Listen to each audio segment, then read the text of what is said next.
Don, Triton, Urichiro Don, Benaidon, Tongkarat, Stretodon. If you haven't listened to that rap in the end of Pokemon Horizons, you are missing out on some good music. Anyway, hey everyone, this is Mikoi welcoming you back to another episode of the TPP podcast. I'm joined by the Nyahoha to my Kuwasu. What? What? Pokeator 2004 here, I guess. And But I Hogator? don't know what Mikoi just said. And Hogator fans? No one cares about Hogator. No one cares about the tomato dinosaur, unfortunately. Wait, Fuecoco? Yeah. Hogator. Everyone loves Fuecoco. Everyone doesn't care, unfortunately, even though everyone likes it. Everyone doesn't it's care. beautiful. It's a beautiful dinosaur. Anyway, last time we talked about week 2 recap and week 3 predictions. Now we're going to discuss week 3 recap. So week 3 of TPP has been a little bit more quiet than most weeks. You're not wrong. There was very little activity for the entire week in my server. Right. It's not that hype, unfortunately. It's not. We're getting into the quote unquote boring weeks of TPP, which I personally think is a little unfair because hey, it's still hype games. You guys just hyped yourself too much from week 1, and now you look what you're at. Now look where you've gone far into. You're already committed to this, so might as well play it out, MFers. Anyway. Some interesting results happened in this week that may shift a bit when we get to looking at the actual team sheet and looking at the standings from each team. But as for this week, a very eventful week, but not very much a hype week. So, let's get to reviewing, shall we? First off, we got the Absolute posters, 6 and 2ing. The Full Moon Frostmoths, and would you believe it, this is not the curb stomp of the week, ladies and gentlemen. This is not the curb stomp week. Yeah, you would know best, Mikoi, am I right? We'll get to that when we get to that. Anyway, let's start off. We got Don Vasquez versus Tranquility. This one was a pretty interesting series. Don Vasquez winning against Tranquility, which was... If you've seen the progression of tours, you would think, oh, Tranquility's gone better, right? No, he's actually, what, 0-3 now? Yes, maybe I should stop predicting in favor of him. Yeah, I think Tranquility has fallen off of poor Axe. Poor Axe has just been bested by Joey, Rofna, and I believe Don? It would seem me and you's plan to nom Tranquility early in the draft so he'd go for an overpriced amount was a success. Damn. Tactics, I tell ya. Anyway, the game itself. Don's Arcanine and Corviknight worked together in the beginning turns. Corviknight using Mirror Armor to mirror itself the Intimidates, while Arcanine took out the Gudra and Access Corviknight later on. A very solid strategy. And of course, the standout and the preferred MVP here is Don's Greninja, which, taking advantage of a hard Screamtail switch-in on turn 29, wasn't really the best idea. I think Axe should have saved it because Screamtail is known for being a bulky support, and unfortunately, under, I think, Primordial... Wait, what did you just say about Screamtail? Bulky support? So, Did you just say it's not really a bulky support? I said its main roles is a bulky support. Okay, good. I thought you were saying it wasn't bulky for a minute. So, switching into a Primordial Sea, I believe it was, a Primordial Sea Tranquility, which boosts water moves. 2-hit KOing. Screamtail with Steam Eruption, doing 79% in the first turn. Not really the best switch-in. Eventually killing both low-health Regieleki and Roaring Moon, and with Water Shuriken, netting Dawn the W. So, kind of a surprising when you consider both players' ability and what we know of both Dawn and Tranquility's performances in the past so far. It's not well when you actually look at the game itself. Dawn actually held his own against Tranquility, so well done. Next up, Stab and Mega. This was unfortunate. We got Ice Master beating Elgino. This game had only one critical turn in it, and it's turn 7, where Goldengo got confused thanks to Magical Torque from Azacian, not allowing Elgino to freely chip in the Zacian. It had boosted Nasty Plot up, and it was going to Bitter Malice, but unfortunately, that confusion just kind of cost Elgino the chance of actually killing Zacian with it. And some people want exhaustion to stay legal. Despite Ice missing a ceaseless edge at turn 12, he was still pretty much favored. I mean, he outplayed Elgino's turn for using hazards to his own benefit, healing his own party in the process, taking out Zacian in the end. So Ice Master won based off of a little bit of hacks, but mostly outplaying skill.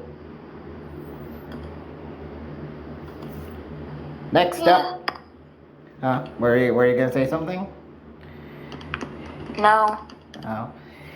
Next up is National Dex Same 6. We got Temp versus Lechen. This was a hard curb stomp and a half, and it's unapologetic about it. Temp outplayed Lechen hard in this game. Yeah, I can't say I really expected anything less. I mean, we got Pikachu's Volt Tackle immediately killing Wakanberry to cannon. Not the... Yeah, the fact it killed through Wakanberry. Not... Wow. Well, no. Wakanberry's not even a good... It's not even a solid, like, item onto cannon. Like, yeah, what are you gonna do when you're resisted attack when Pikachu hits so hard and Goldengo can just kind of 2-hit KO with a Nasty Plot Thunderbolt? You know, just what are you going on about, Mikoi? It's pretty obvious what the Wakanberry is supposed to do, but I guess what he just did not realize was that Pikachu hits too hard. Hits too hard. Hits so hard that even the half the damage is enough to just outright kill it. It's not even that bulky to begin with, Toucannon, I don't think. So yeah, kind of a waste. It's not. Maybe it was like more specially invested. It wasn't expecting a physical. Oh yeah, maybe it was expecting. Be hurtling at it. Yeah, maybe it was. Maybe it was expected to live a thunderbolt or something, you know. Yeah, maybe it was expecting like a specially. Yeah, maybe it was expecting a specially defensive, specially invested Pikachu, not exactly a physical one like Voltaco here. Orthworm surviving a wave crash Basculegion in rain to red card it out. So a physically defensive Orthworm was able to tank a wave crash Basculegion in rain. And then Honchkrow. And although that didn't really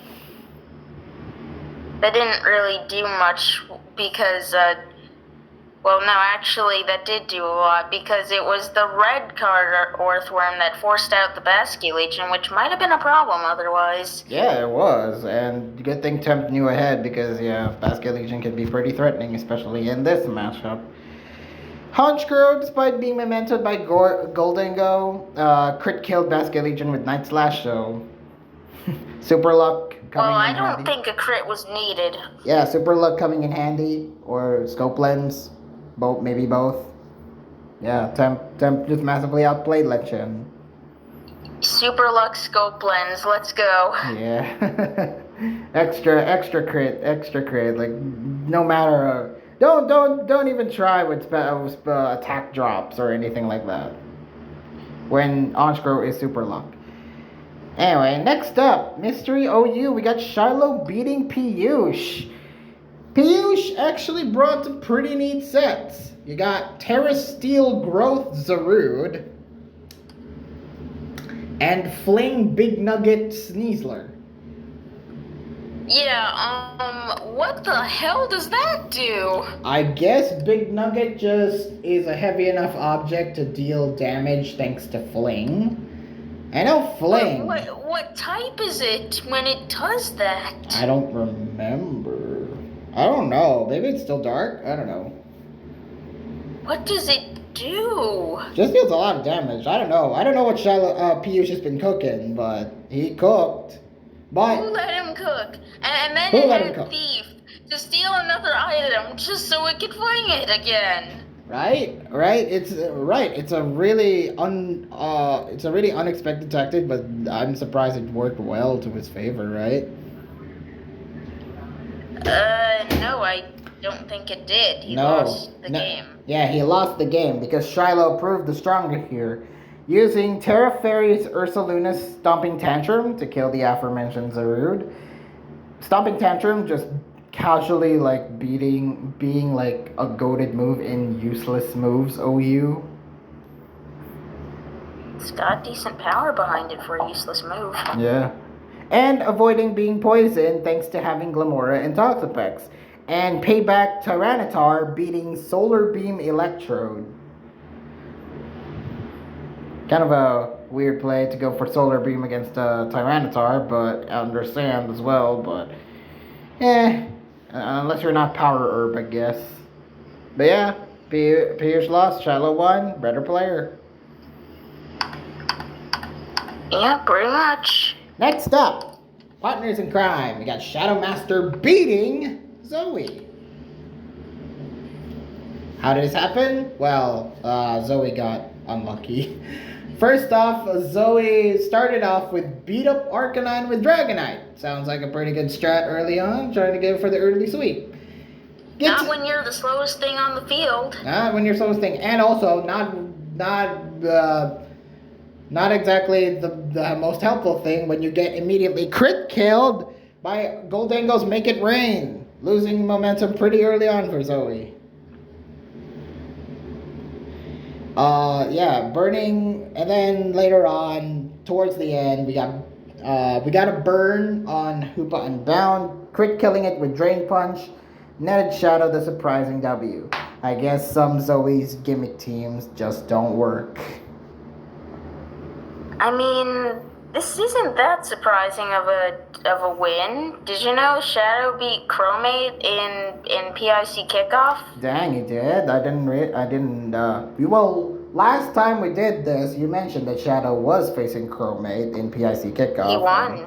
And now he won. This week, I gotta check that game out and see if Shadow Master is worth keeping in Partners in Crime. Spoiler alert, he is. Yeah, personally, I think so. I'm not really sure why they slotted him out this week. Yeah, weird choice by the Frost mods to not include Shadow. Well, we'll get to that when we get to that. Yeah, in fact, I'm a little confused by their lineup overall. We'll get to the lineup when we get to the lineup, especially since you're facing them this week. Multi-gen Rams. We got Yes or No My Dude versus Casual.exe. I believe this was the first game that happened. No, it was Fragments. It was like the second game. Well, close enough. It was close. It was Rands. It's Rands. Nobody wants to play Rands that late. We got Gen 8 first. I can't say this name right. Chinchino missing a crucial Rock Blast on turn 5.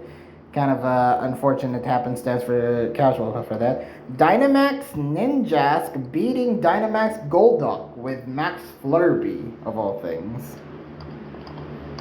Then again, though, it was fun. Yeah, had he used anything else, I think the Ninjask just died. Yeah, anything else Ninjask would have died, but yeah, it was good for Yes or No My Dude to actually carry Max Flutterby so Golduck wouldn't hit us hard. Under Swift Swim, under Rain. Chandelure, of course, proving itself to be useful for the end game. Yes or No My Dude just netted the W based off of that. Then Gen 7 was next.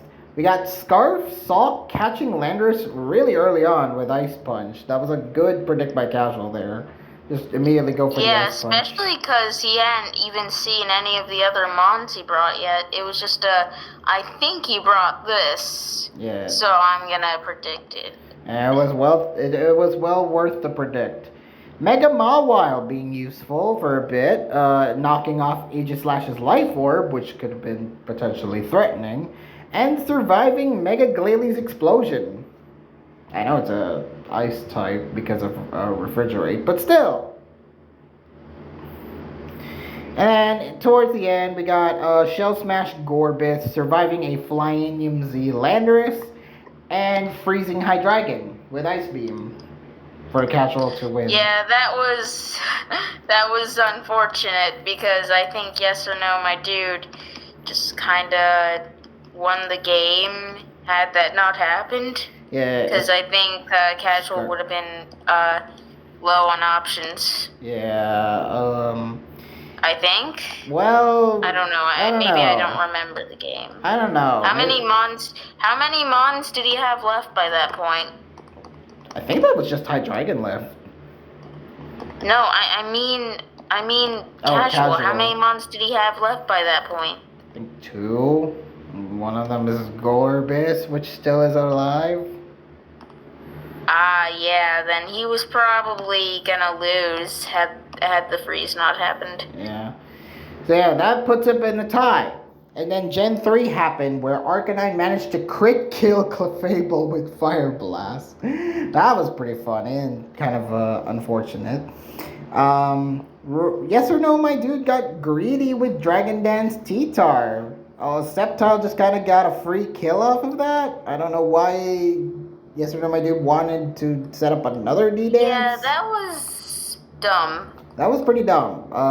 Sceptile... I don't know if that was a misclick or what, or did he just predict a switch, or... Maybe, I don't know, but that was dumb. Yeah, it was pretty dumb. When you could have just, killed it, but or you didn't. Just took the hit. Why didn't you do that? Yeah, why not just get the rock slide, get the flinches or whatnot, or get even a crit? I don't know. Sceptile isn't that really bulky. Just saying. And towards the end, Sceptile nearly knocking out Gyarados with Thunder Punch, only to get crit O-Code with Hidden Power Flying. That was pretty funny. And Vigoroth dodging the early paralysis for the majority of the game because it got paralyzed, but it didn't get fully paralyzed, and it just won for Casual. So well done on Casual's part on that. Vigoroth winning the game for him. Alright, next up. The Strap beating Concept Everything in National Dex Ubers. I got this one right, you didn't. Ha ha ha ha ha. Well, can you really blame Concept for losing when, Calyrex just threw him off for the whole game? Was this the Calyrex sweep game in 7 turns? Yes, this was the Calyrex sweep game in 7 turns because it defeated a boosted Geomancy Xerneas in 2 turns and then proceeded to... That wasn't boosted by Geomancy yet. Well, for the first turn it wasn't, but the second turn, yeah, it was low, but it still beat Xerneas. It was never Geomancy boosted. What are you talking about? It was. What are you talking about? It was going for the Geomancy. No, what? No, it was it was Z boosted Geomancy. After Calyrex, of course. Soldier! It was Z boosted Geomancy boosted, and now, but it wasn't enough, and Calyrex just Scarf Calyrex just kind of defeated Xerneas by that point, and then managed to Oko Arc Dark with Buganium Z. Actually, that was not Scarf. When you remember Calyrex can learn Pollen Puff. Yeah, it was not Scarf Calyrex, it was Buganium Z Calyrex that ultimately managed to win for the strap here. Okoing Arc Dark with it, proceeding to beat the and even dodge Kyogre's Origin Pulse. Yeah, that was pretty unfortunate. But, you know, the strap had the win by that point. Well, I don't know. If it had hit, and maybe Calyrex would have died, what would Concept literally have anything left? He wouldn't have very much left. Yeah, the strap would have still won by that point because of the Calyrex throw off at the beginning. Not really getting the momentum back in the towards the later stages of the game. So later stages, I mean literally like 3 turns later because it was 7 turns. I feel this entire game should only be considered one stage. One stage, and just Calyrex. For it was because it was just that short. Oh. But good job to the strap. Good build there. Would love to see more Arc Dark Bugginium Z Calyrex in the future.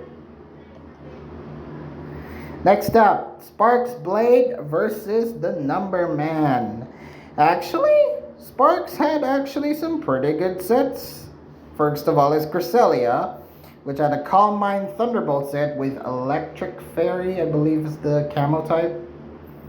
And I will say this, Sparks Blade did last a while.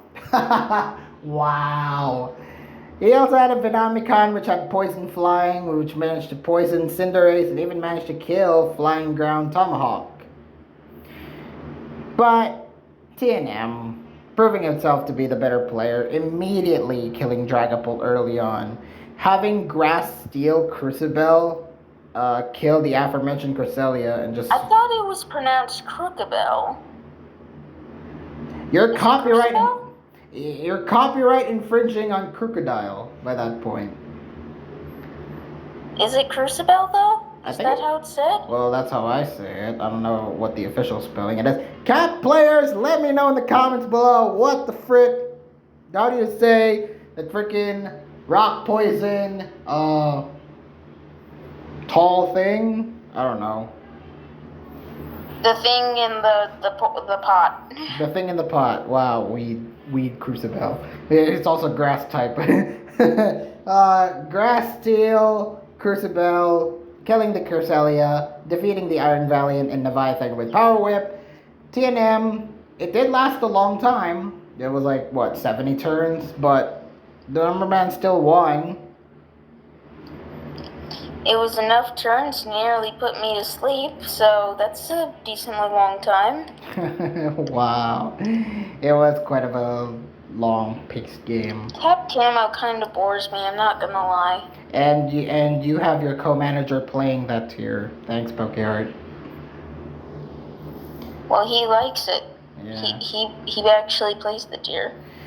Next up, we got the Alcoholics tying the Twin Leaf Tinkatons. First off, we got Panu beating Swiftix, which is a correct prediction for both of us. Because Breloom proved itself useful for Swiftix and for the first couple of turns, using Mach Punch to immediately OHKO Gastrodon and put pressure on Pano early on. It was Technician, Poison Heal, Mach Punch. With Swords Dance boosted Breloom, yeah, Mach Punch just OHKO's Gastrodon by that point.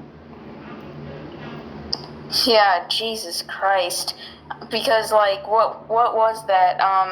Poison Heal, Technician, with Swords Dance, Mach Punch, and was the other ability Guts by any chance? No, it was Effect Spore. No, Mikoi, this is Poke AAA. Alright, Poke abilities. Maybe it was Guts, actually, yeah. And if it wasn't Guts, then that's a missed opportunity. Well, Panu, confirm for us if it was Guts. I would like to think that it is. Heatran went wild for the next few turns, immediately killing Mew in an instant, before ridding off Screen's Corviknight before dying to Moltres Galar. And then towards the end, despite Azumarill's best efforts of paralyzing Dondozo, Pano just had more Mons to compensate and kill Azumarill and Breloom. Pano just netted the easy W after that. Yeah, pretty much. Next up, we got Stab and Mega Zastra beating the Derpy Boy. Some things that happened in this game: Derpy Boy's Latia Site Goldango. Prepare to see that a lot in Stab and Mega. Got to live a triple arrow Zamazenta for the Oko kill. Yeah, was that a crit it killed it with, or was it normal? I think it was normal because I think it had nasty plot boosted. I'm not sure, but you know what? I'll check. Let's see. There's the triple arrows. And it was not a crit. It was a nasty plot boosted, like I mentioned. Okay. Yeah. Makes sense. But over the course of the game, Zastra just performed the stronger, using Transform Blissey to match Sable Knight's Slowbro pretty well. Just having Transform Blissey just do well against the Bro, and Goldango Surprise Bulk and Bitter Malice allowed Zastra to just win the game. It was Derpy Boy just didn't play all that goodly, while Zastra performed better. That's how I'd say this game. Very, very well. Very well played for Zastra. Finally, something good to come out of Zastra's S&M performances this tour. Next up, we got Just Drew versus GXE. Now, GXE asked me to rate and analyze his team, and I gotta be honest, GXE, this was a cook, but not the cook. I expected better from you, GXE. Wait, hey, hold on, let me pull it up real quick. I expected out of the wall ballsy moves and just absolute craziness, and yet you came up with this lane. Is Sucker Punch Nidoking not crazy for you? You came up with basic. Look at the Feraligatr, so basic. Look at the Garchomp, so basic. I admit though. I'm confused. I admit though, the Kricketune was pretty hype. Hidden Power Ice just for Garchomp, very nice. And of course, Sucker Punch Nidoking, always a blessing to have something like that. Sash Sucker Punch. Sash and Sucker then Punch. Red card, max HP with a little bit of defense in the Feraligatr is kind of interesting. Payapa Berry Toxapex is also pretty interesting. I like it. Yes, it played its exact role quite well. I like it. It's just not the heat I want from GXE. I expected GXE to bring actually more hype than this. Oh well, it's fine. Kricketune, but it did perform well, GXE, so kudos to you on that. Kricketune tried to go for knockout early. Sometimes you don't need... What? I was trying to say sometimes you don't need something super elaborate for it to be good. Well, at least he got the win, which is super important. So well done, GXE. Well done, GXE. I just want better from you. Kricketune did try to go for a knockout early with Hidden Power Ice against Garchomp, to no avail. It was nice seeing the Feraligatr being put to good use. I mean, it used the red card against the Drew's own Feraligatr and then just killed Kricketune with Aqua Jet. That was nice. Nidoking and Toxapex, they ended up having pretty interesting sets. Sucker Punch to outspeed the Drew's Nidoking. Pex having Payapa Berry to prevent Braviary from getting a sweep, and also using Haze. Then get rid of the boosts. In the end, it was GXE's Braviary's Luminary Crash defeating Light Screen Toxapex. This is the kind of set that was the kind of sets I've been expecting out of you. And Psychium Z for Alligator just for chip, allowing for Garchomp to pick up the final KO and eventually win. So good job, GXE. Next up, Dugza versus Ewin in OU. Does anyone actually have the replay to that? That's the one thing I haven't seen because he didn't freaking link it. Well, have you clicked on the picture that Ewin posted? Because that was the replay. Huh? Whoa, what? The picture's a link? Yep, the picture was the link, and boom, it takes you to How the replay. How did you even do that? It's all in the mind of good old Ewin. I'm a little flabbergasted, not gonna lie. Yeah, also, if you look at the team that Ewin brought, should have been a little bit, you should have been a little bit more cautious about that Pokemon, because he brought Sun! Ewin brought Sun. Well, I knew that from the image alone. Well, yeah, but if you saw the game, you would know that the Roaring Moon Scale Shot hit 5 times, killing the Alabamola pretty instantly. So 2, 3, 4. That was 4. 5 times. No, 5 times. Did you not see? And then 1, 2, 3, you mean the other one. 4, 5. Yeah. There you go. He got. Avarice did mention he was a lucky MFer, and I agree. Yes, I see that now. Yeah. Lucky mother effer. Yes. And then of course there's the eventual turn 8 with Charizard Blast Burning Toxapex OHKOing it with Terrafire. Terrifier in Sun with Solar power. specs. Killing Blast burn. ass blasted Toxapex. Just ass blasted it, and eventually like there goes your defensive core there, Dubza. And Slowking later at turn 19 also suffered the same fate with the Slowking with the Blast Burn Charizard. Absolutely OHKOing it. Torkoal hit the Torkoal also hit the Inferno on the Roaring Moon, immediately getting burned. Wait, spoilers! I'm watching this right now. Oh yeah, there it goes. Yeah, there's the Inferno, which is a 50% chance of hitting. And then Dugza immediately misses a scale shot after that hits. That's pretty funny. That's unfortunate. That's really unfortunate. Oh, the Brute Bonnet's utilizing growth as... oh my god, that Bullet Seed annihilated the Roaring Moon. Just one hit. Oh my god. Yeah, Brute Bonnet absolutely killed the Roaring Moon after that, and then you'll see later another Mon.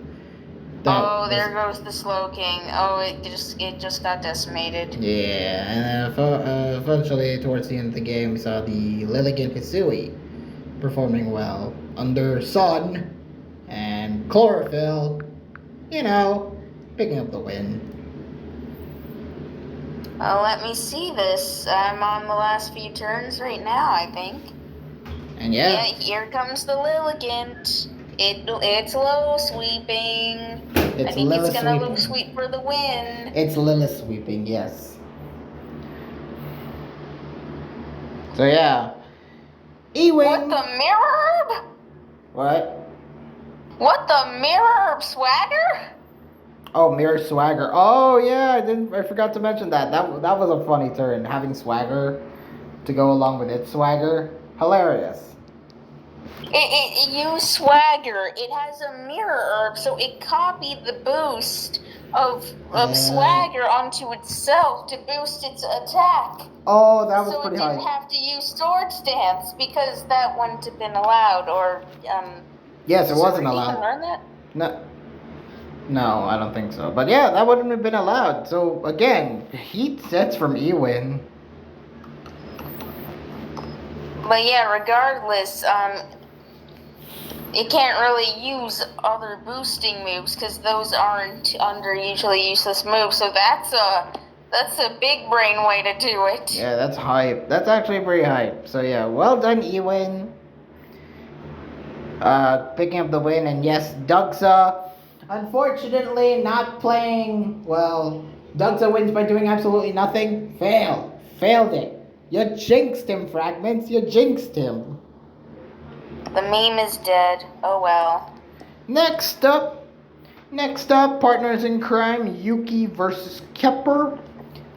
This one you should be able to talk about freely, Pokeyard, because my God, Regieleki had a crucial turn. When I think of that game, I just think about the Articuno and Snow and. Yeah. We'll get to that, but yeah, Regieleki and Heatran had interesting development in the first few turns. Eleki flinched Ursaluna with rapid spin thanks to King Rock. What? Yeah. No wonder that thing. Yeah, no wonder that thing got banned later. Because King's Rock absolutely murdered Kepper's chances of getting a kill with Ursaluna.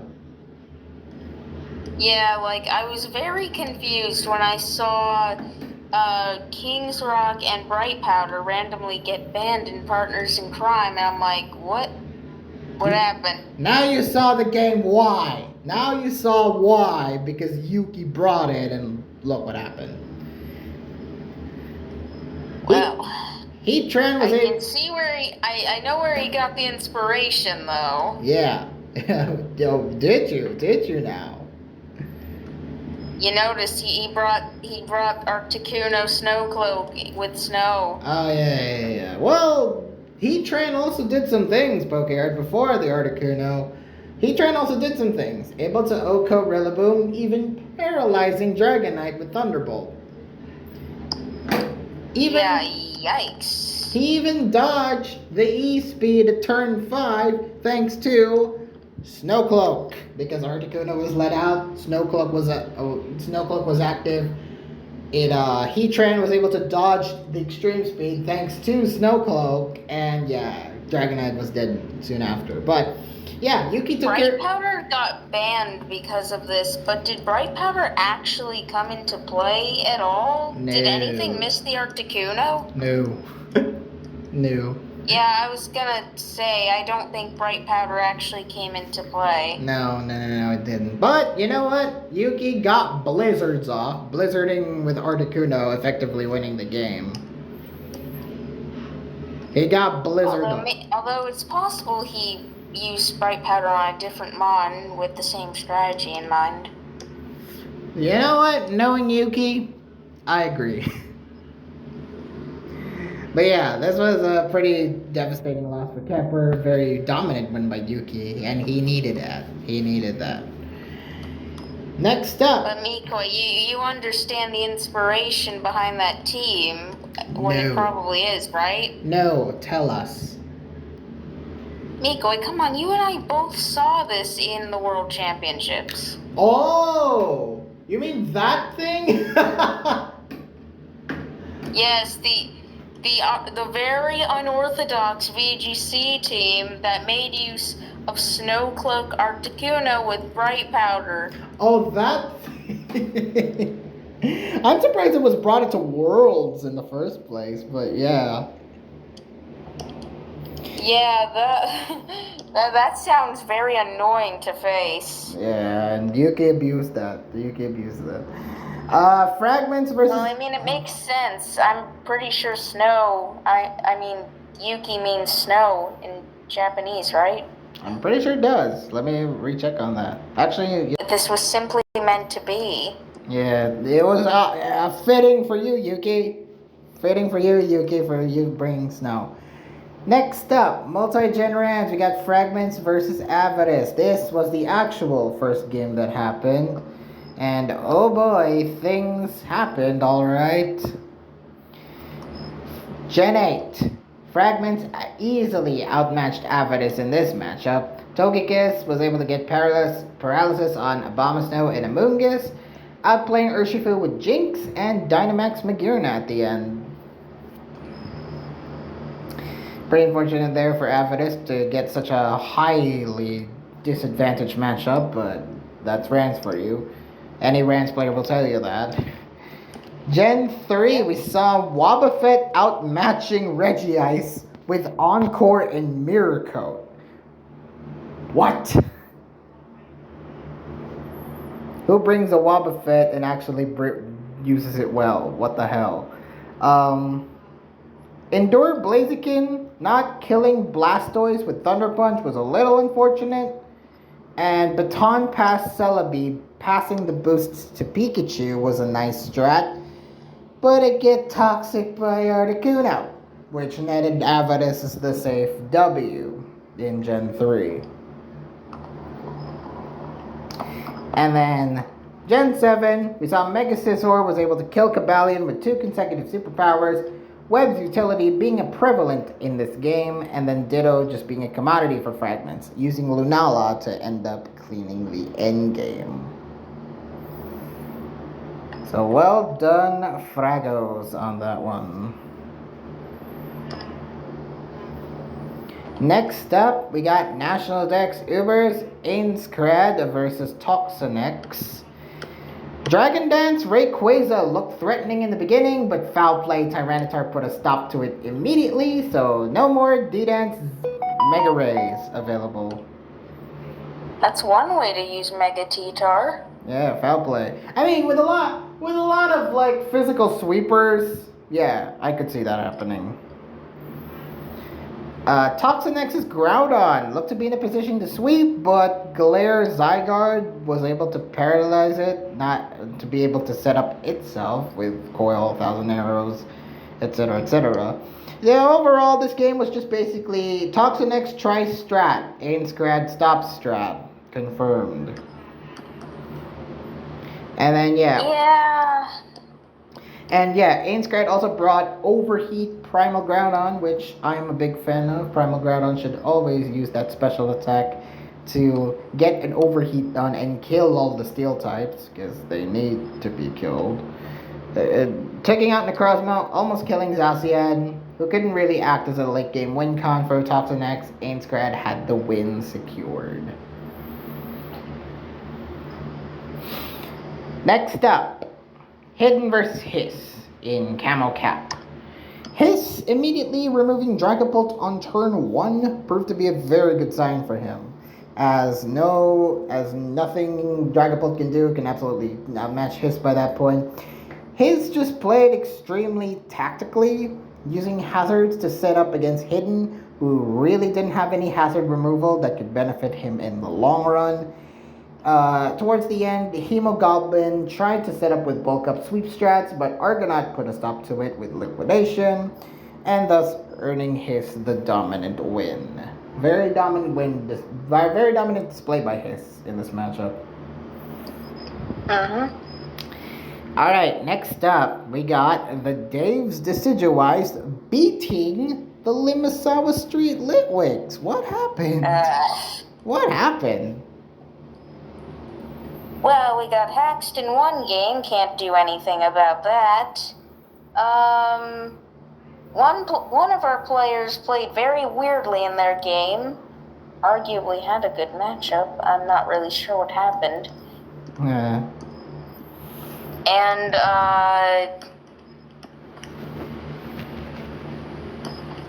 oh yeah, Force, I think Force needed a break. Well, we'll get through those games. Or more like he should never play on mobile again if he can help it. Yikes. Well, Poke AA to start things off. You guys had a good note to start things off in Poke AA. We got Rofna beating Joey, who absolutely looked the stronger in this game, using Sword of Ruin Palmont to close combat against Gudra and knocking it out, tricking Dondozo with Mew's Choice Scarf, and having Earth Eater Heatran against its Earthquakes. Ralphna cooked. Yeah. Ralphna cooked. I'm. Are you gonna mention the Avalugg? Yeah, please do mention for the people. I was asking if you were gonna mention it. No, you do it, because you're the Litwick. You mention it. I don't really. Okay. Well, that was an Avalugg. It was. It was an Avalugg.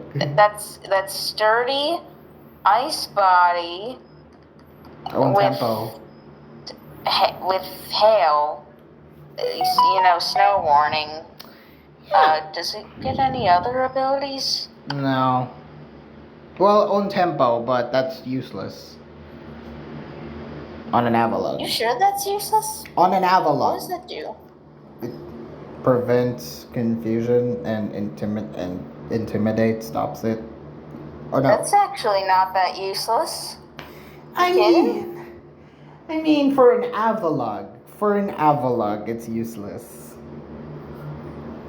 Not necessarily. I don't know about this tier, no. Oh, okay.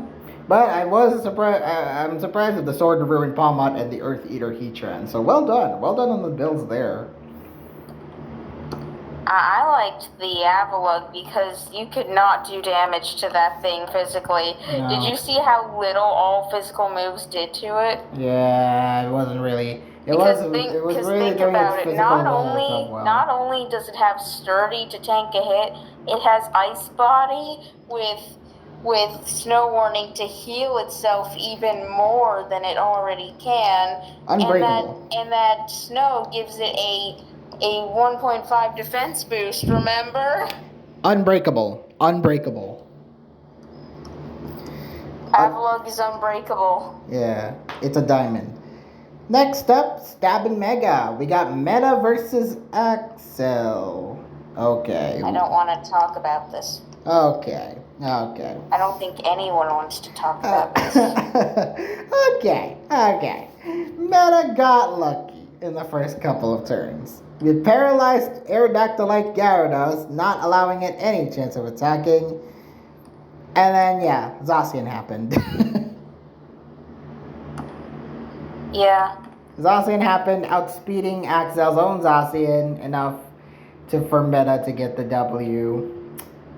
I think you mean winning a speed tie. I did win a speed tie. Another instance of luck, by the way. Axel's first loss came at a speed tie.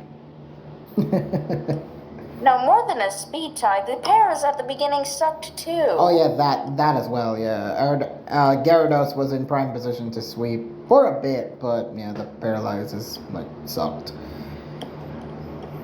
Next up, TPP versus TMM. Licky War at the start benefited TPP in the long run. I don't know why TMM sacked the Licky because, for once, he doesn't really have any physical defensive Pokemon. Not at least from this sort of team. Well, it's not like the Licky was a physical defensive Pokemon either. But it's bulky. It's a bulky mon. That could take some hits. It was sort of You'd be surprised. To be a wall for other things, so losing it early was not good. But at the same time, we may have lost a lot of offensive power to his Licky otherwise. Yeah, you would be surprised at how much this thing tanks, like on the special side and surprisingly on the physical side as well.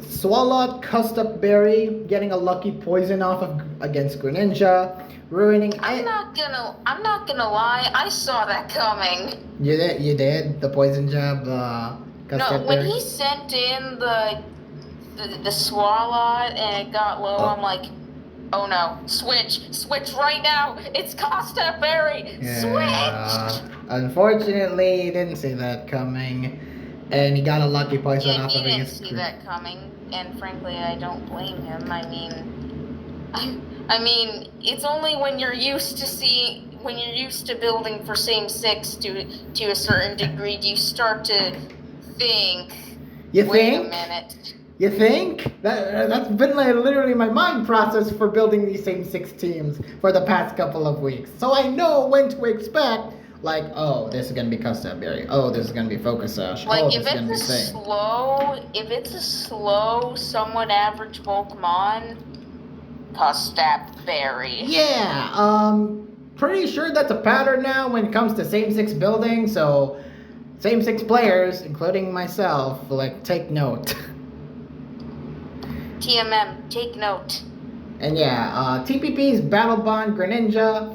using Waterium, Xeon Swallow, Choice Flygon eventually won the game for him. Nothing much else to say there. Choice Banded Flygon. Oh, was it Yikes. Choice Banded? I thought it was Choice Scarfed. It was Choice Banded. Okay, that's fair, and it did quite deal a lot of damage. Because after all, the earthquake killed the Indeedee. Yeah, it did a lot of damage, yeah. I could see that happening now, yeah. Next up, we got Mystery OU Dex versus JJ. Yeah. JJ looked good in the beginning. I'll give him credit. It was able to eliminate Slowking early. Even brought Belly Drums to tighten speed down thanks to Rock Tomb. A very outstanding play. Toxapex was able to bring down Outrage Baxcalibur with Infestation and a Lucky Confusion. Ultimately, it was the Terra Steel Roaring Moon, who became the MVP of this game, using Jawlock to, one, be able to PP stall out Creselia's Lunar Blessing. I don't know why JJ would keep Cresselia in just to waste the PP stalling on the Lunar Blessing. But I guess that's... Yeah, that sequence of turns, I thought that was questionable. He said he wanted to consistently live 2 hits, but leftovers allowed for that. Right? Like, quite a bit ago. You did not have to keep spamming it if you simply looked at the numbers a little more closely. Right? Or perhaps just risk it maybe a little bit so you don't lose all of your momentum. I mean, right? You did. And losing your defensive, bulky, losing your physically defensive mons such as Cresselia kind of hurts a little bit. And yeah, JJ ultimately got swept through thanks to Jawlock. And sometimes I feel like you gotta save the Terra for when you're going on the offensive. Oh, so you're thinking offensive Terra is better than defensive Terra?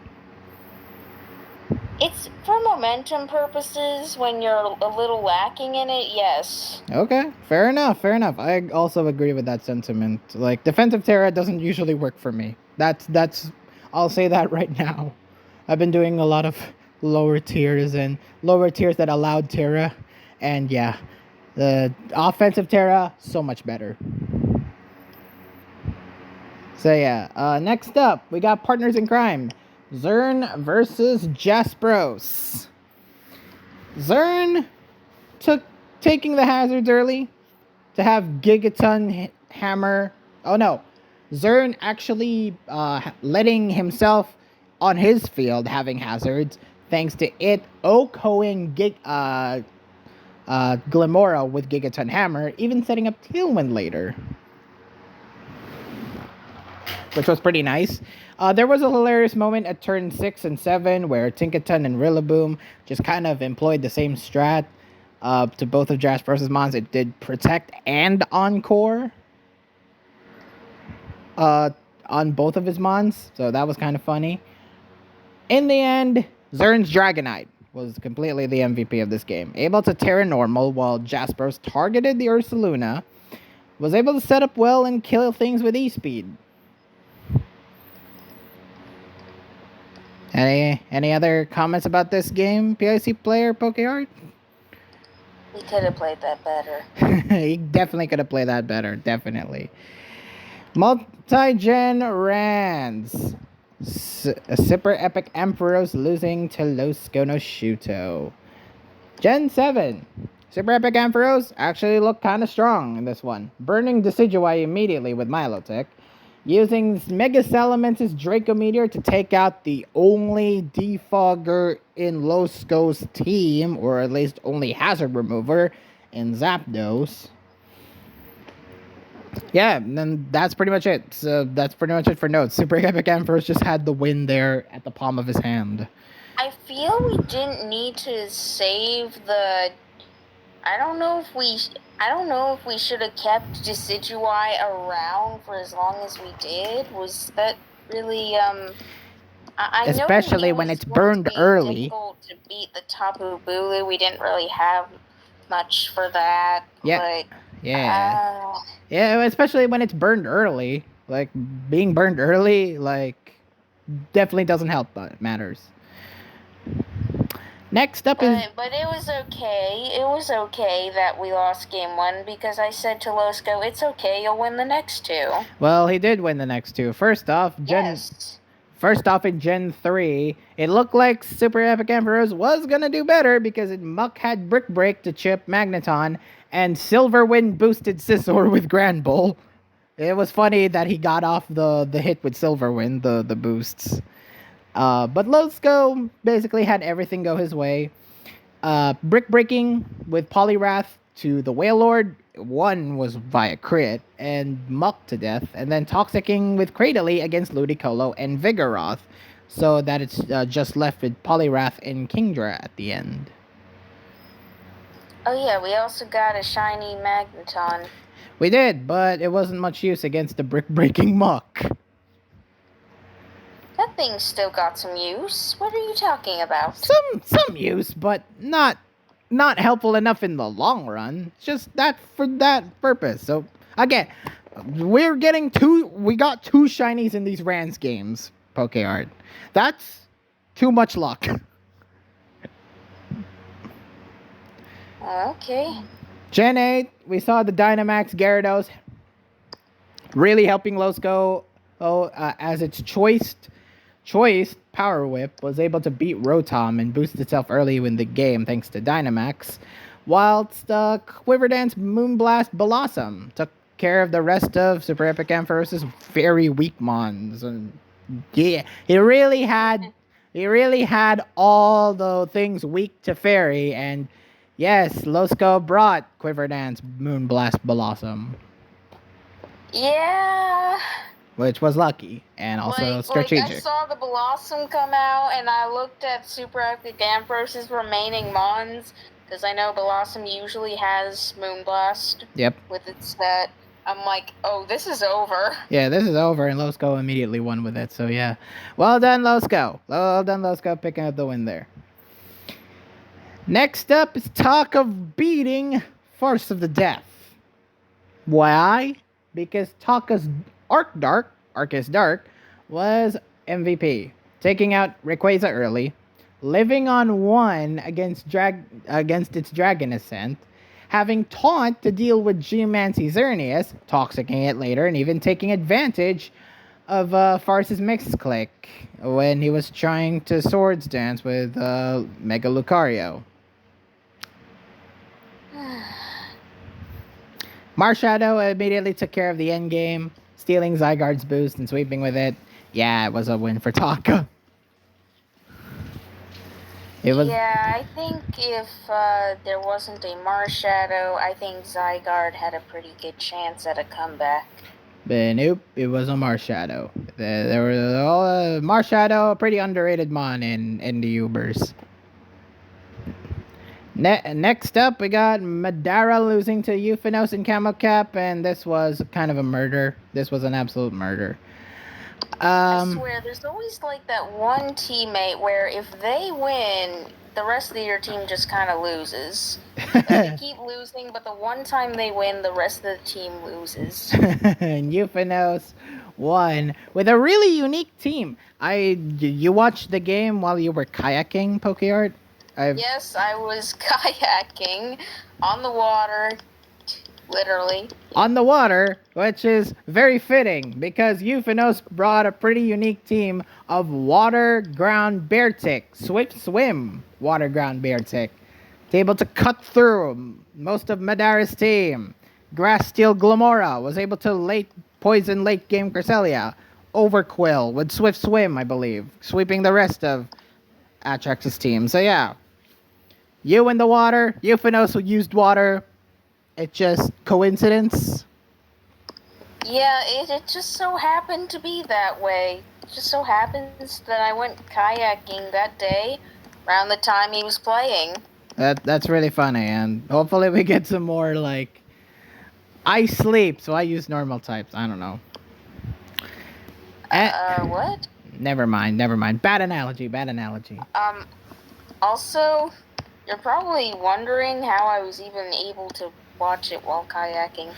Were you like watching with your phone on one hand and an oar in the other? Nah, because you kind of need two hands for those oars. Yeah, that's what I was saying. So it was more like, see, I had a waterproof phone case. It's kind of like a plastic thing that you just put your phone in. You can still interact with it through it, and it's waterproof. I'm surprised you still had good Wi-Fi to be able to watch that game while kayaking. Come to think of it, yeah, I didn't have connection for most of my time on the water, so I guess I was lucky. You were lucky. You had good Wi-Fi while you were watching Euphanos use water. Hilarious. I'm not gonna lie though, I could barely see the game. All I could see was like, there was the bear tick. I watched it kill something. Then I saw this quillfish. No, not quillfish. Overquill. I saw it kill a Volcanion, and then I was thinking I saw Euphanos has won the battle, and I'm like, all right, nice. Nice, but it wasn't enough for the win, though. I'm not totally sure what happened, but I see good things happen. Yeah, but it wasn't enough for the win, though, because you ultimately lost. Still. Huh? It wasn't enough for the win. The week. Yeah. Yeah, how about you don't say that? Yeah, especially, I can't say that, because next up we got the Opaloosid metagame mashers absolutely get murdered by the Arnistar Articunos. What happened to us? What the hell happened to us? Like, at least my team had a chance for tying. You guys got annihilated. Let's check out the game. Let's check out this absolute murder in 4K, shall we? First off, we got Eggs losing to Phantos 13.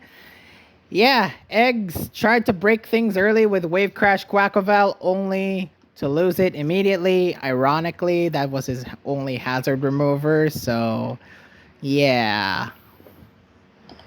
Kind of an unfortunate happenstance to have that immediately taken out. Especially, Arcanine was next, and even though it got to kill Garganackle with close combat, its head smashes are too weak to deal with Phantos' pretty bulky team. Yeah, nothing else to say. Phantos just had a really, really bulky team that Eggs just could not break. Yeah, that was quite the upset. Even though he rather played passively, it's still a win. It's still a win for Phantos. Next up is Klaus versus Oakleys.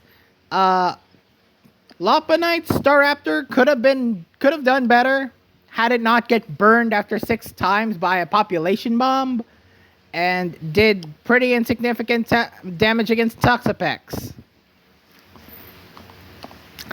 And then, of course, the Latias side, Goldengo served Oakleys well, killing the Tyranitar and the Great Tusk, allowing Oakleys to just win with Deansite Delphox. Deansite Delphox? Yep. Ain't that nice? Kind of a weird set, but okay. I guess it works. It's not the last you'll see of it either. Oh, it's not? Crap. Then I guess we gotta prepare for that. Did you not see one of the games that happened this week already? Not yet. Anyways. Next up, National Dex Same 6. It was supposed to be me versus Lady Salamence, but I've overslept. I really did oversleep. Yeah, you were sleepy. Yeah, I overslept. It was a long day, Pokeyard. We did a lot of things that day, okay? And ultimately, I missed the time, and Mabka was able to sub in for Lady Salamence. And although I really should have updated that team, I had some ideas about that team, okay? So, kind of going through my thought process on this game. I want Magmortar to basically be the sweeper.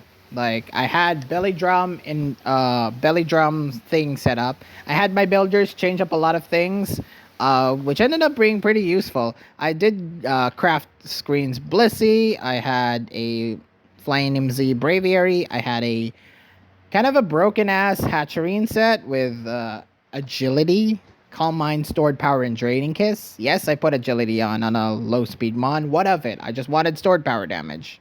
I don't see any dark types. Fair enough. It did work. I don't see any dark types, so yeah, just works. Magmortar, of course, was the belly drummer. Parasect, I had a lot of trouble. Building with it, so Pokeyard, you actually suggested red card. Red card endure, yeah. Yeah, you suggested red card, which I thought that was miles better than my idea of a sash, spore, aerial ace, Yeah, brick break. like all that's gonna do is live a hit and probably not do much else. Like maybe it'll put something to sleep, but it doesn't force anything out. It doesn't stop a sweeper. Yeah, especially when you got. Endure red card was meant to stop sweepers, like the thing that ultimately swept Mabeka. Especially when you got three things that are immune to stun spore, or no, spore in general, because it's natural curability, magic bounce at your end, parasect, and even the threat of safety goggles also kind of scared me a bit. And of course, Tauros doing Tauros things. I put Scarf on it just because I wanted the damage. But yeah, Mabeka did his best. Like, double Rock Slide on the beginning, using that a trend set for stored power damage, even killing through Light Screen Blissey, which I'm honestly surprised that did a lot. 46%, that was a lot. I mean, Hatterene has really good special attack, and it was really boosted. Yeah, even when unboosted, like, even when you put no investment special attack on a Hatren, it still does a lot of damage. So, yeah. Yeah, that thing was 0 special attack, I remember. Yes, it was 0 special attack. It was intentional for a reason. Yeah, towards the... Okay, so I feel Mabeka probably won this game had he used your updated team. Yeah, had he used the red card, Parasect that I put in the chat. I didn't add it to the team. Silly me. Also, should have posted the updated team. Yeah, I really should have. But yeah, there was also an instance where, I believe it was the Parasect effect sporing the Magmortar. Yeah. Oh. But it was sleep.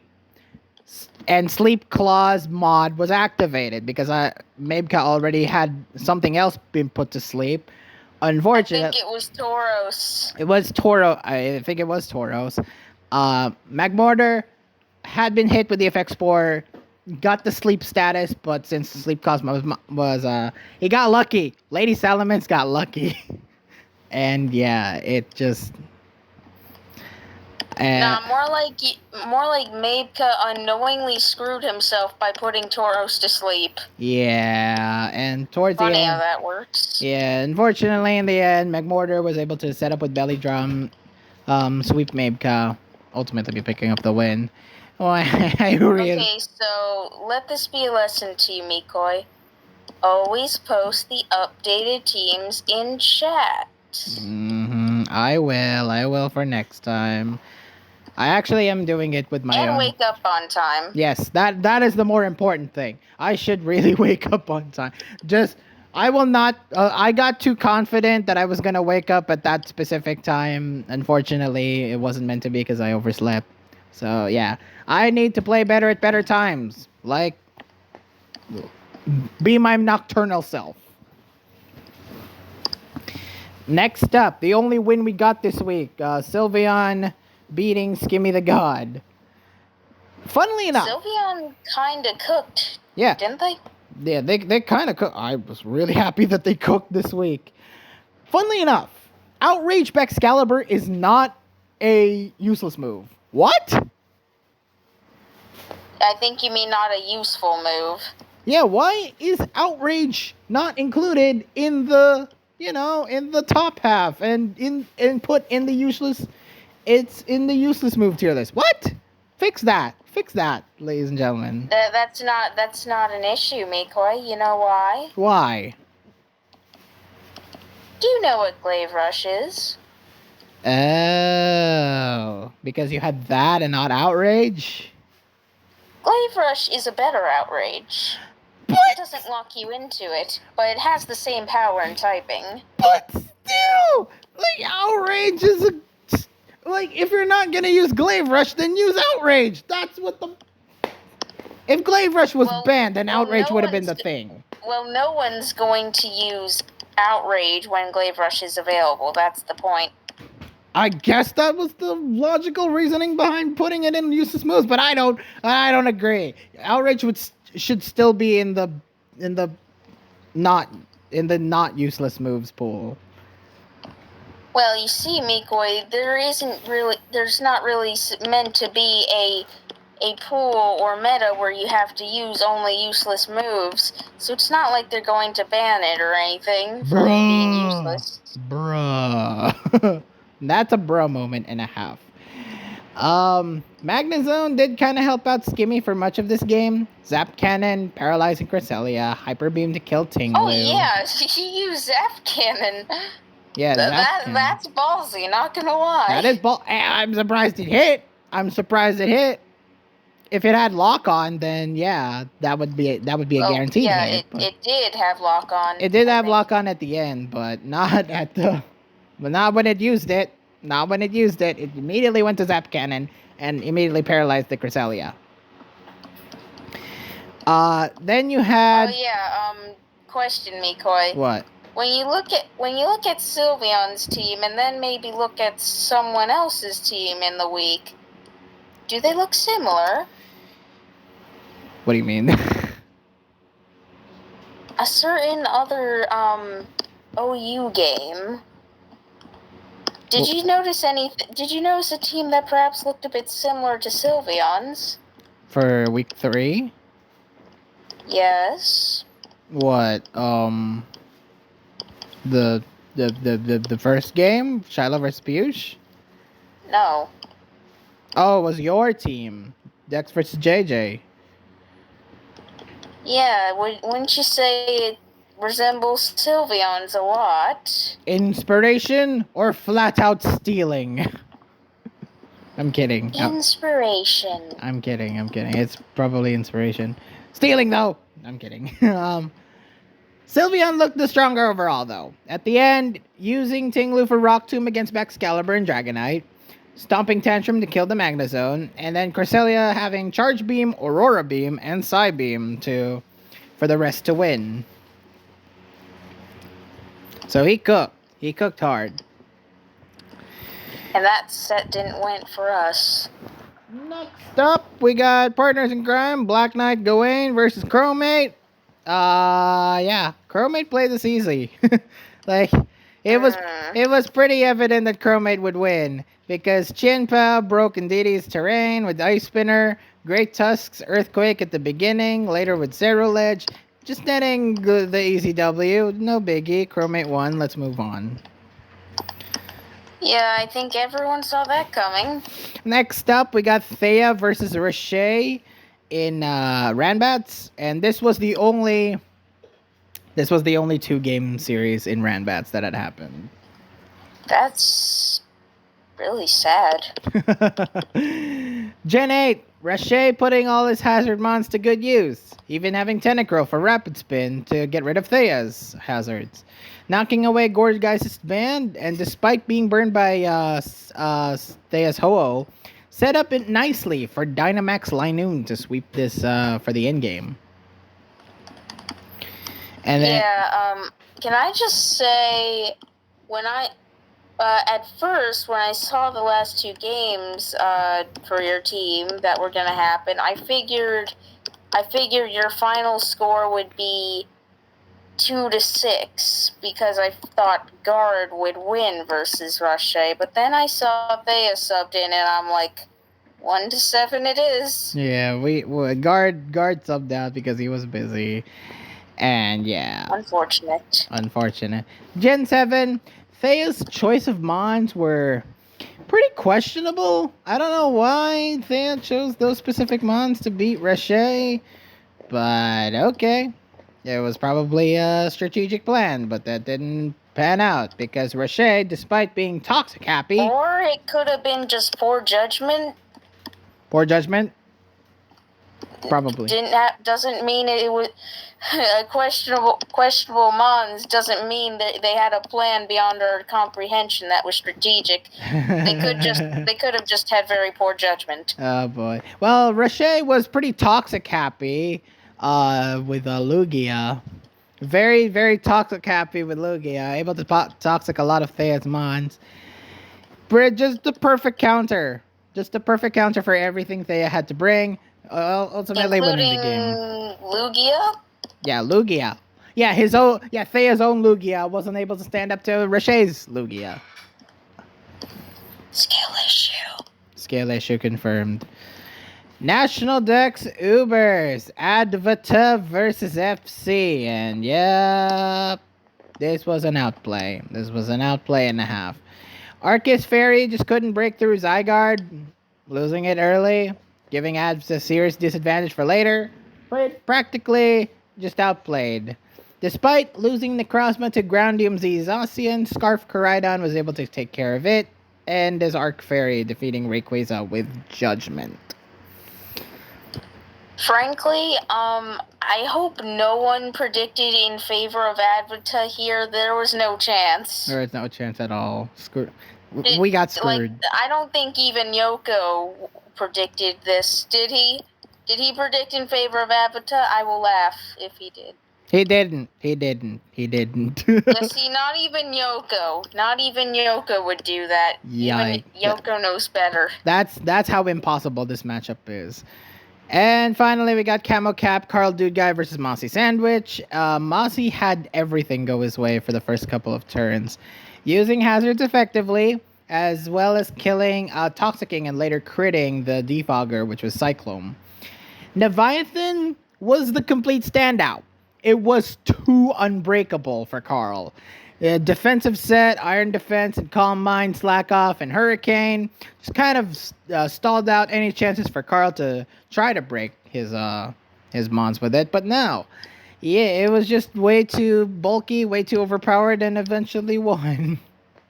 That set is heat. That set is dumb. It's dumb that it's heat. It's freaking broken as hell. I will have to jot this down. Oh no, she's getting ideas. Oh no. It's okay, I don't build for Camo Cap. Oh boy. Alright, so before we get to predicts, let's take a look at the standings, because this is the middle of the week, and yeah, standings kind of it was kind of a turn, like I said, this was a pretty eventful week, and yes, this was a lot of changes to the standing pool, wouldn't you say? In first place is the Articunos, having a 3-0 lead. They never lost a week yet. They're scary, not gonna lie. Yeah, number 2, we have the Absolute Posters, always an expected choice in the top 4. Number 3 is us, the OMMs. I honestly don't think it'll stay like that. We will try to keep it that way. Go us. Number 4 would be the Alcoholics, with 1-1-1, having more games won, or just having a better differential. Number 5 is the Decidueyes, having a worse differential, but could still easily pull back. Litwicks, you gotta do better, kids. Wait, 6. Are we tied with the Daves? Yeah, technically. But you guys lost more weeks than the Daves. Daves tied a week. I thought they lost 2 of their weeks. No, the Daves tied a week while you guys lost 2 weeks. So. Then why are you saying we were tied with them when I asked? The answer is no. You were I meant you were tied with games and with differential. Like, you're both at -2. That does not mean tie in placements. Not tie in placements, just tied in, like, statistics.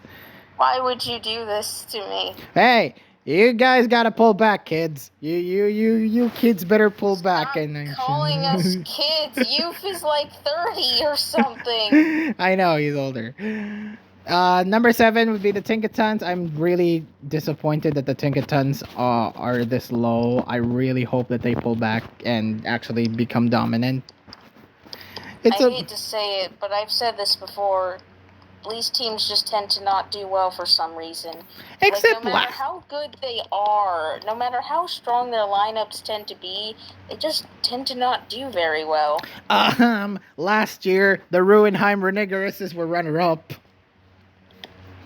Okay, that was like the one exception. I can't think of another time.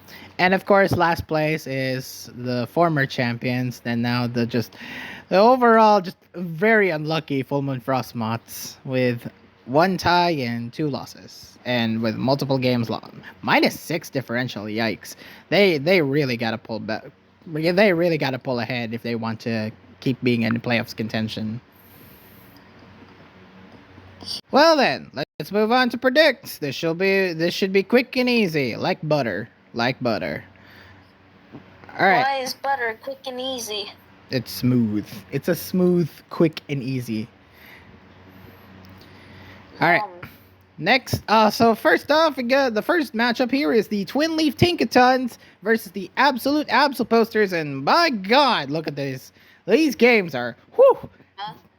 What? Wait, what? What are we doing? Huh? Oh yeah. Oh yeah, I almost forgot. Please announce who wins on the week 3 predicts championship.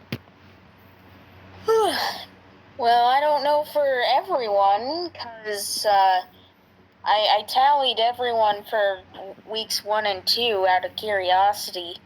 I haven't done that for week 3 yet, so it's just the results of me and Mikoi for now. Yeah, please. Okay, I did very well this week, is what I'll just say to start off. Please announce your scores. For the first 14 games, for the first 14 games that happened that weren't from my team, I was 14 for 14. He killed it. She got a perfect 100% for 14 games in a row, ladies and gentlemen. That's not very. And then Derpy Boy ruined it. Well, you know who got to blame for your predicts loss, but just announce your scores. Ironically, I got a lot of games wrong afterwards, but it still didn't affect my overall score very much. Okay. Okay, so in second place, if I didn't make that clear with all the build-up already, is Mikoi with 14 out of 24 correct predicts. I got the exact amount as your streak, woman. So be happy. Yeah, that big yikes for you if that's the case. Yeah, 14 out of 24, not bad. I still got over half, which I'm very proud of. Yes, that's a good score. That's on average better than Yoko. So you can at least come to. I'm better than Yoko. Curse. I'm better than Yoko in predicts. Yeah, but this also means you don't have any right to say the Mikoi curse anymore. Ha! Which you start saying sometimes. Well, no, the Mikoi curse has been a prevalence in the past. You just didn't notice it. But now it's not as much of a curse as it was. I don't think it ever truly was a curse. Just announce your score, woman. Okay. So, in first place, if it wasn't already obvious, me, but with how many predicts, you may wonder? 19 out of 24. Yeah, well done, Pokeart. You got 19. You got only 5 predicts wrong. 19 points is not a bad score. Not a bad score. It's actually like a B or a C if you're in school. And I believe this is the highest amount of correct predicts on record so far. Because Temp got 19 that other time, and I don't think anyone since beat that. Yeah. Well, week 1. Week 1, you mean? Yes. So. I never specified the week. So, week 4. let's see the challenge. The challenge this time for the rule set. First of all, in Mystery OU, we have a limit break rule, which means that each team is limited to only a total of 2,400 BST. So that means you can't use any. That means on average you can't use any more than what? 325 BST?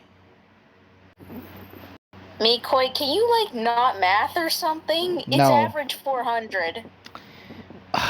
But right, because divided by. I forgot it's divided by 6. I can't math. I'm tired. You dope. That's pretty easy math. And I'm the math fan here. So yeah. You can't. So 400 BST on average per mon. So you can't use what? What are the 500 BST mons? Well, there's tons of them. Yeah, there's tons of them. There's also quite a few 600 BST mons too. In OU? Whoa, scary. Well, I mean, Mikoi, Hoopa Unbound is in UU. That thing has 680 BST. Yeah, so if you use that, you're likely to use lower tier mons by that point. Well, yeah, I think that's going to be a lot of the meta, actually, using low BST yet viable mons from lower tiers. Yeah, come to think of it, who is the lowest BST in OU? I know what it is, but I don't want to reveal it and give people ideas. Oh, okay. So, well you'll speculate. Maybe I'll inform you, not on video. Okay, fair enough.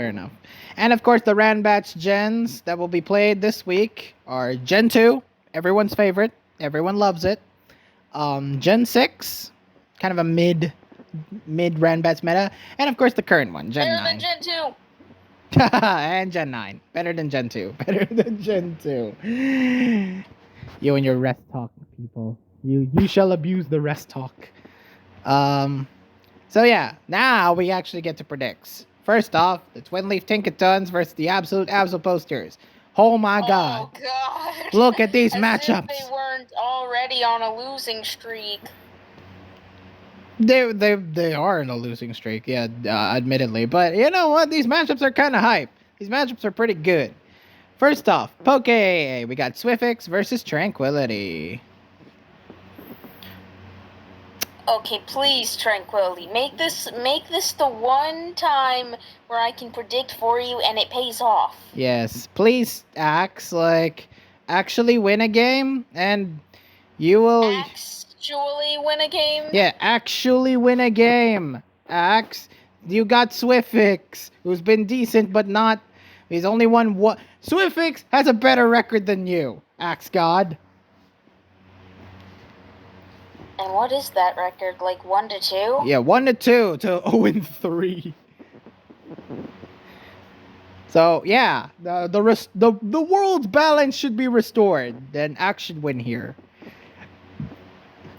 Stab and Mega. We got Agrometalli or Zastra versus Ice Master.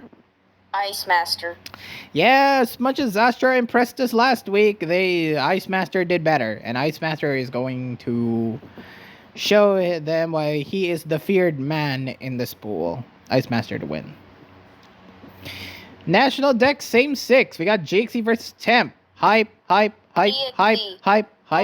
this is a weird same 6. Chareem, Farfetch'd, Glastrier, Iron Thorn, Slowking, and Tyrantrum. Charim and Farfetch'd. Ew. You know what? Also, is it me or is what even is the fastest thing on the same 6? Probably Farfetch'd. Charim, base 85. Probably Farfetch'd. If it's not, then No, Chareem. It's not Farfetch'd. Farfetch'd is base 60. It's slow as brick. Yeah, so is it Chareem? If it's not, it's probably Tyrantrum.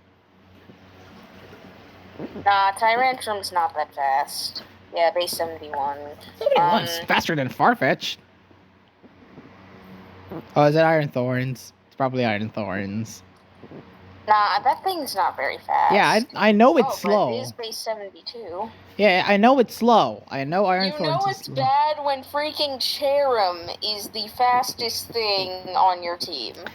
Shareem, I expect Shareem and Farfetch to be the GOATs and absolutely kill. I know Farfetch learns close combat. I know Shareem can absolutely plow through teams with Actually, he can. Shareem actually looks pretty viable here. You got Iron Thorns, you got Slowking, and you got Tyrantrum. All pretty weak. Decoy, I hope you don't expect Farfetch to actually do much in this. No, not at all. But hey, it could get a lucky CC if you're not careful, or a Leaf Blade. Who knows? Decoy, that won't do shiz. Eh well. Knowing JXE and Temp, they better build. Farfetch cannot freaking attack well. Even with stick. We learned this from Piyush versus TPP. Even with stick, critical hit. Yeah, even with crits, it's not very much. Wow. Well, who do you think wins between JXE and Temp? I think GXE wins. You know what? I'm gonna go against you. I think Temp. Your funeral. No, your funeral. Temp can win. Mystery OU. Dang, wait. Farfetch has base 90 attack? Ouch. That's a bit higher than I thought it was, because the ones used in Piyush versus TPP were very weak seeming. Yeah, it makes Farfetch look like a god compared to those. Next up, Mystery OU, we got Ewin versus Shiloh. Ooh. I like this matchup. Both players are really good. Who do you think wins? What are the records for both of them? Isn't Ewin like 2-0? I think he is 2-0. Shiloh's like what? 2-1? Is Shiloh 2-1? I believe Shiloh is 2-1.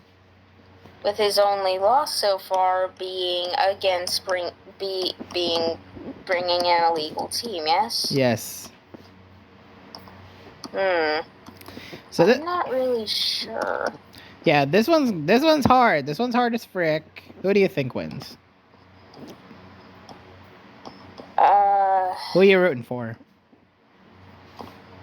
I think I'll say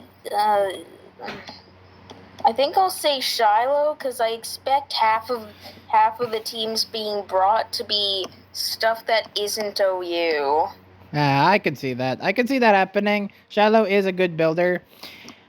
I think it's an Ewin win. I think Ewin is just generally the better player, and I think generally Ewin has a little bit more of a skill, especially when you consider last week with the Blast Burn Charizard against the Toxapex. So yeah, I think Ewin will win. True, but there's no sun this week. Unless you bring like what? Torko's good. You have to bring the low BST sun abusers, and those are not good. Those are not good, especially against OU. Nah, they're outmatched. But hey, I believe in Ewin. PIC Frixel finally. Frixel versus Zoe. That's a rough first opponent there, buddy. Rough. That's rough, buddy. Yeah, Zoe to win. Yep, Zoe to win. Multi-gen Rans, Avarice versus Casual.exe. This already happened, which Casual won. What? Excuse me? Did you not see Would you like to repeat that? Oh, Avarice won. Exactly, McCoy. Which Avarice won, not Casual. Gotta fix my wording. Hey, anything can boost the Tinkaton's confidence. There you go. Avarice beating the GOAT, Casual.exe. Yeah, that's a good start. Yeah. I would have predicted Casual to win, so yeah. Yes, I would have too. National Dex Ubers the Strap versus Toxinax. The strap. Yeah, the strap has been, oddly enough, very impressing us in National Dex Ubers. And yeah, I would like to see the consistency still there. The consistency is still there, and I think the strap will win. Yes. Camo Cap. Hiss versus the Number Man. This one's going to be a fun matchup, and I can't wait. I agree, although that doesn't mean I think the Number Man will lose. Yeah, as much as we're rooting for our boy Hiss. Hiss absolutely plays like a goat, especially in this tier. But yeah, it's TNM's win. There's no way I'm not predicting against the Number Man in Camo Cap. Yeah, me neither. So the Number Man to win. Next up is the Limasawa Litwicks versus the Full Moon Frostmods. Oh boy, Pokeart. What the hell kind of... what the hell is this lineup? What? What's wrong with it? Both your teams, what's wrong with your lineup? Yeah, what's wrong with it, Miko? Explain. I don't know. I just see the last two. I just see the last two people here, and I'm like, ah, crap.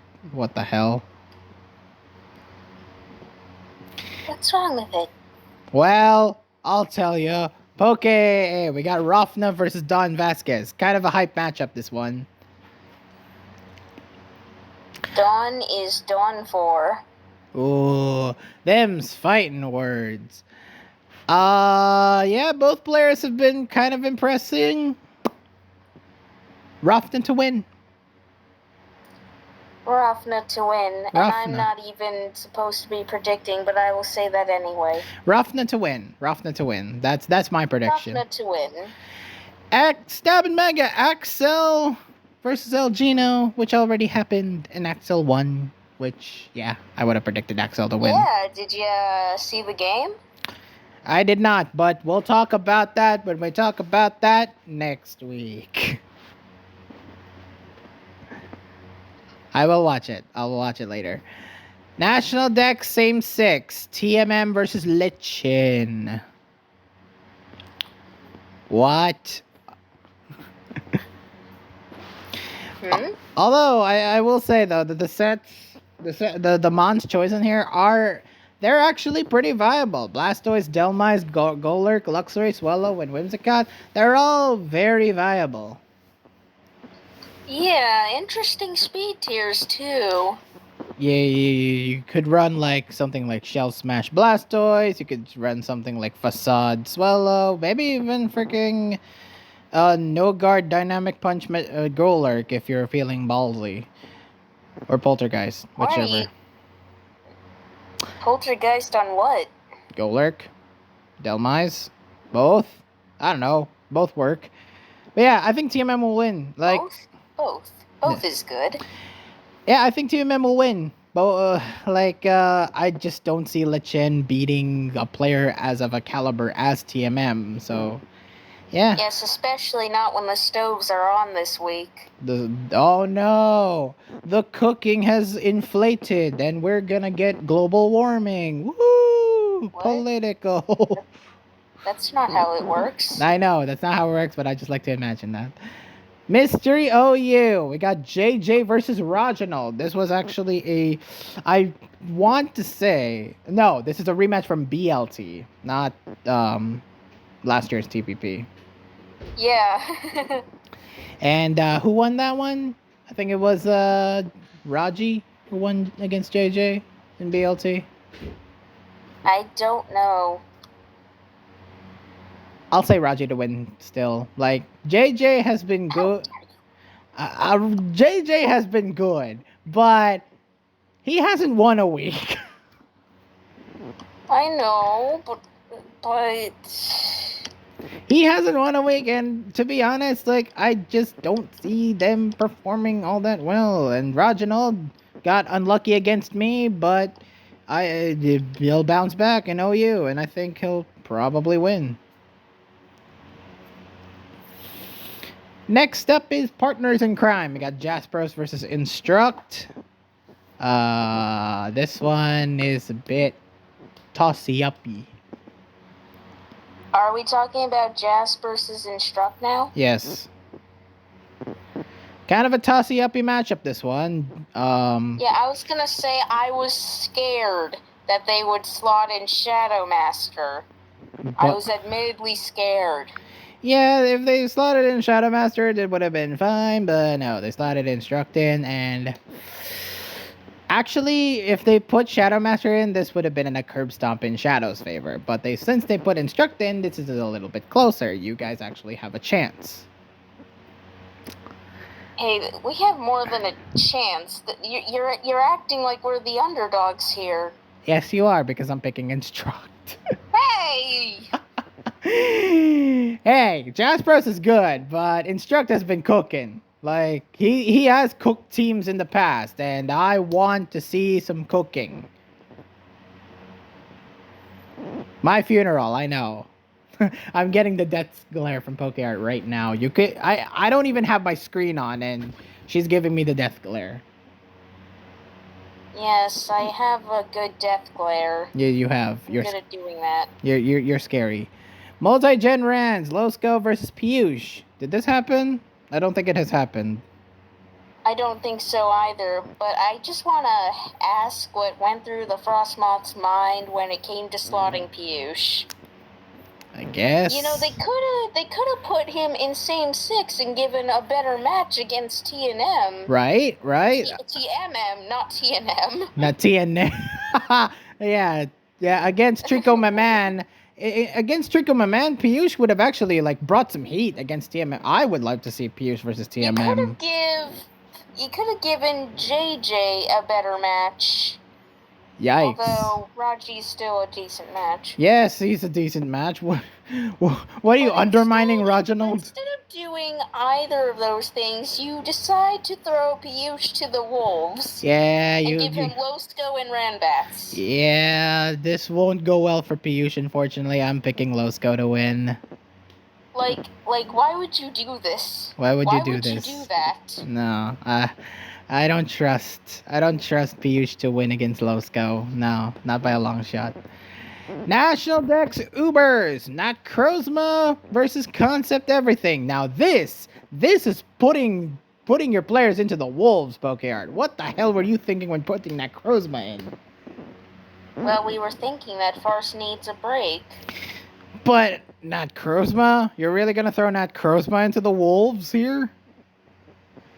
Well, Nikoi, out of our other subs, being Dreepy Airlines, LTG, Limpy, and Buttes, Hayden, whatever they go by right now, or however it's said. Well, which one of those would you have suggested, Dreepy Airlines by a long shot. Well, Matt wanted to play this, I think. Okay. I'm gonna pick Concept Everything, though, because he's been impressing more. And this one, Camo Cap, we got Limpy versus Saba. This one I actually understand a little bit better, because Limpy can actually play singles tiers to a decent amount. He has been improving, but it's against Saba. Actually, it was more so because Limpy actually plays the tier. Which is good. Even better. Bonus points for that. But against Saba, I don't see them winning. Saba to win. Yeah, I'm a little afraid of Saba. I mean, I literally teamed with him in BLT. I'm aware of how good he is. All right, time for you to absolutely destroy us in predicts. We got the alcoholics versus the OMMs. Versus the no logo availables. Hey, we have a logo. You just didn't use it. God damn it. Yeah, it would seem you guys lost your logo again. This is our shame for losing week 3. That's our dignity being taken out, and we hope to earn that dignity back by actually getting a logo. Poke, we got Panu versus Eggs. That's really hype. Yeah, it's actually a lot closer than you think. You know what? I'm gonna go Panu though. All right, fair enough. Panu's Because, been. like, isn't eggs negative? Yeah, X is negative. Panu's positive. I can absolutely. Panu's 3-0 right now. Oh, is he? Oh, goddamn, he's terrifying. Yeah, I'll go with Panu simply because I think he's been doing better. I wouldn't be surprised if Eggs won. He's the cheerleader after all. Right. Yeah, Panu's a scary opponent. I'm quite intimidated by him. Stab and Mega, we got Derpy Boy versus Black Knight Gawain. So, Gawain's actually being slotted into something he wants to play now? Yeah, this is a tier he actually signed up to play. Well, that's good. And it's against like an okay opponent in Derpy Boy. This is hard because Derpy Boy's been on a negative tear. Oh, is it 1 and 2? I know he won a week. Yeah. Yeah, I know he won a week, so yeah. Yes, he went full monkey on Ice Master. That's right, that's the game he won. But will he go full monkey against Gawain? What do you think?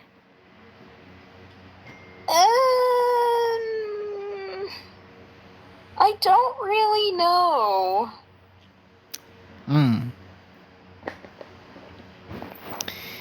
Maybe I'll continue my tradition of predicting Derpy Boy and he loses. Wow, what a nice omen. What a nice omen for them. National Deck, same 6. We got Gesture versus myself. No, wait, actually, I'm gonna change it to Gawain. I've made up my mind. Okay, fair enough. Well, it's counted for you or against you. But last week for Derpy Boy was actually pretty atrocious. Oof. No faith in the later weeks. National Dex. He had a good MU last week, Mikoi, and he still lost, remember? Yeah, I covered it, yes. National Dex, same 6. Just Drew versus myself. I'm sorry, Mikoi. I know, people would like to predict against me. But Yoko predicted... I saw what you're cooking, though. I like it, to some extent. Mm-hmm. It's a good cooking. You'll actually get to see me play, too, yes. At a viable time. Good job, Miko. I'm proud of you. And you'll catch my game with Drew tomorrow, 11 p.m. Tomorrow, Wednesday, 11 p.m. -4. Yay, a time I'm awake at. Yeah. Although I'm usually awake at most times. Who you predicting, woman? I already said so, didn't I? I said, I'm sorry, Mikoi. That's only what you said? Okay. Yeah, people like to predict against me, but Yoko predicted for me, so I don't know whether to take it as a curse or a blessing. You're not winning with that. Well, fuck. Anyway, next up, Mystery OU, Doug's up versus Sylveon, use Calm Mind. Sylveon, huh? Why do you say that? Sylveon seems to be very good at cooking in these tiers. Hell yeah, he is. I'm proud that I'm teaming with Sylveon. He's been an absolute champ. PIC, Yuki versus Class. Yuki. I expected that you would predict for Yuki. Alright, Fragments versus Aerobee in multi-gen rounds. This already happened. Yeah, and, Aerobee won. I concede the L. Yes, take the L for you and for Fragments. National Dex Ubers, Ainscrad versus the Dragon Master. Ainscrad. You say the Ainscrad is going to win?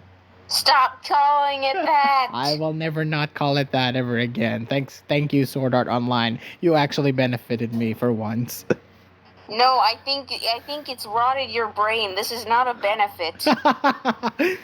Kirito Overlords win, okay? Ainscrad. This is slanderous. Slanderous like a landerous. All right. No, slanderous like enamorous because that thing is terrible. Wow. Okay. Design-wise. Well, I'll root for you, Advata. I hope you beat the Ainsgrad. Camo Cap. Cyril versus Carl Dude Guy. Carl Dude Guy. Go Carl. Go Carl. Not even a question. Go Carl. Don't. This is very much not even I don't even know. I've run out of words. Do not scare me. I'm afraid he might get hacked. Nah, you have like this random ass AAA player, I think, versus Carl. I don't think he's winning. Wow. Okay. And that's if Cyril plays AAA. I just kind of heard that somewhere. I've seen him around I don't AAA. know. I've seen him around AAA, but not. Okay, then he's an AAA player. Yeah. Anastar Articunos versus Dave's Decidueyes is the last matchup. We got Spoke AAA. We got Space Speakers versus Fabwulu. Fabwulu. Yes, I can see Joey is the better player, and I actually will predict Joey for once. Joey to win. Good. Stab and Mega. Oakley's versus Meta. Oakley's. Yes. Yeah, even though Meta beat Axel last week, it was not a very good win. Oakley should win. What do you mean beat Axel? I think you mean haxed Axel. You just can't accept your loss, Pokeart. No, I'm simply correcting you on the terminology to make people understand that it was hardly anything impressive. In fact, it wasn't. Meanwhile, there was no merit in that win. Meanwhile, Oakley's has been doing very well for himself. He's what? 3-0 actually? Yes. Oakley's to win. Oakley's to win. And that's with Oakley's to win. That is No without any sarcasm or like bad luck. No, Oakley's to win. National deck same 6. We got Lady Salamence versus TPP. TPP. Look at this same 6 though. Altaria, Salamence, Dugong, Drifblim, Gigalith, and Obstagoon. Kind of is Mega Salamence legal? I believe it is, and Mega Altaria also is legal. So. Oh yeah, you're right. So yeah, that multiple mega options here. Multiple mega options, That's multiple be chances. Part of the building. Yeah, that's interesting. And Drifblim is going to tear with Will-O-Wisp. Well, except for hey, don't give them set ideas. Well, there's also Obstagoon. So, but that gets invalidated because Obstagoon is there, and that's Guts and Flame Orb. Don't give them ideas. I'll jinx them though. They better cook though. I expect cooking from both players, but yes, TPP to win. TPP's good. Mystery OU, we got Phantos versus Dex. What? Why would you put Phantos in OU? I guess he likes to get around. That is the perfect description for them. Yeah, Dex. Dex has been impressing a lot more. Dex to win. I guess so, yeah, Dex. Next up, we got PIC Chromate versus Zern. Chromate. No question. Chromate has been absolutely killing it in this tier. Although, admittedly, Zern is noticeably improving. Which is scary. To think that Zern is actually improving. If he does play PIC to a respectable level, then yes. I will concede that Zern will be a great PIC player. But now he's facing literally the best player in PIC, Chromate. Easy win. Not easy, but a win. Not easy. But a win. Maybe not the easiest, at least. Multi-gen Rands. We got Rocher versus Super Epic Ampharos. I'll say Super Epic Ampharos, but I can easily see Rocher winning this too. I also will go with the Super Epic Ampharos because he is the more experienced old gens Rands player, and yes, he will. He's He is the Rams he's GOAT. super epic. He is super epic, and Ampharos is in Gen 2, so, bonus points for him. Oh, wait, you're right. He's playing his home turf gem. Oh, dear God. If he gets an Ampharos, then I will be very happy. If he gets an Ampharos, it's just over. Yeah, it's just over. National Deck Supers, we got FC versus Taka. Hype. Oh, yeah. Hype. I'm still gonna say FC, though. Yeah, FC should win. FC's a GOAT. He's 3-0 or 2-1. He's positive, so FC should win. I'm pretty sure FC's won every game he's played, so 3-0? 3-0. I guess. I'll check the spreadsheet later, but yeah, FC to win. FC to win, 100%. And then finally, Camo Cap, Mossy Sandwich versus Atrax Madeira. Is this a question? I will finally get to predict for you, Mossy. I hope you're happy. Mossy to win. Yeah, 100% Mossy to win. And that brings... Okay, yeah, FC's 3-0. Yeah, okay, good. And Mossy is, I believe, also 3-0, so yes. Mossy to win. Finally, And speaking of finally, that brings us to the finality of this video. Ladies and gentlemen, we finished in under 2 hours. That's a highlight for me, at least. I'm so hungry. You're getting to eat dinner, but right now, thank you all for watching. Please like this video, leave a comment, and subscribe. Click that notification bell so you wouldn't miss a video once it come out. See you next week for Week 4 recap and Week 5 predictions. Also, my birthday's on Friday, so yes, I almost forgot to say that. Wish Mikoi a happy birthday in 3 days. In 3 days. Well, I guess in 2 days for him. Yay! So yeah, thank you all for watching. This has been your birthday boy, Mikoi, signing out. So long, farewell.